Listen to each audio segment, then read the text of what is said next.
ஆந்திராவில் ஜெகன்மோகன் ரெட்டி முதலமைச்சராக இருக்கும் பொழுது சந்திரபாபு நாயுடு கைது செய்யப்பட்டார். 53 நாட்கள் சிறையில் இருந்தார். பிறகு தேர்தல் நடந்தது. சந்திரபாபு நாயுடு வெற்றி பெற்றார். சிஎம் ஆகவும் பதவியேற்றுக் கொண்டார். சந்திரபாபு நாயுடு பழிக்கு பழி வாங்குவாரா? ஜெகன்மோகனை கைது செய்வாரா? ஏன்னா ஜெகன்மோகன் மேல கூட 20க்கும் மேற்பட்ட வழக்கு இருக்கிறது. அமலாக்கத்துறை, சிபிஐ வழக்கு உள்பட அவர் கைது செய்யப்பட வாய்ப்பு இருக்கிறதா என்று மக்களிடம் கேள்விகளை முன்வைத்தோம். மக்கள் கூறியது உங்கள் பார்வைக்கு. பழிவாங்கிற உணர்வு அவர்கிட்ட இருக்காது. ஜென்ரலாக அவர்கிட்ட இவர் பழிவாங்கிற மாதிரி அவர்கிட்ட அந்த பழிவாங்கிற உணர்வு இருக்காது. நல்லா டெவலப் பண்ணுவார்ன்ற ஒரு நம்பிக்கை எங்களுக்கு இருக்குது. பதவி பிரமாணம் எடுத்திருக்காரு சிஎம் சந்திரபாபு நாயுடு சார். எங்களுக்கு ரொம்ப சந்தோஷம். லேடிஸ்க்கு 1000 rupees எல்லாருக்கும் கொடுக்குறேன்னு சொல்லியிருக்காரு, 1000 ரூபாய். அப்புறம் ஃப்ரீ பஸ் கர்நாடகாவில், தமிழ்நாட்டில், தெலுங்கானாவில் இருக்குது. இப்போ இங்கே ஆந்திராவில் ஃப்ரீ பஸ் லேடிஸ்க்குன்னு சொல்லியிருக்காரு. ரொம்ப சந்தோஷமாக இருக்குது எங்களுக்கு. மத்திய அரசு ஏதாச்சும் இவர் மேலே ஒரு பழைய வழக்குகள்லாம் இருக்குது, அதை வச்சு ஏதாச்சும் இவரை இன்னும் மேற்கொண்டு அந்த ஆதாரங்களெல்லாம் இன்னும் கூடுதலாக சேர்த்து செய்வாரான்றது இருக்கும் தான் தோணுது. ஏன்னா மத்தியில் அவங்களோட கூட்டணி ஆட்சி தான் அமைஞ்சிருக்குது.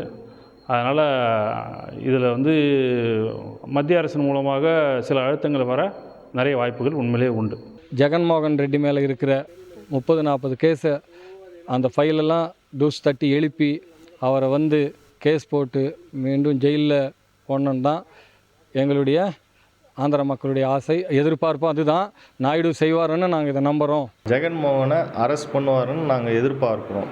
ஏன்னா அவர் தேவையில்லாமல் ஒரு அரெஸ்ட் பண்ணி ஜெயிலில் போட்டார். இவர் மேலே பழைய கேஸஸ்லாம் நிறைய இருக்குது, 30-40 கேஸ்லாம். அந்த கேஸை எடுத்து அவர் அரெஸ்ட் பண்ணுவாருன்னு கண்டிப்பாக எதிர்பார்க்குறோம்.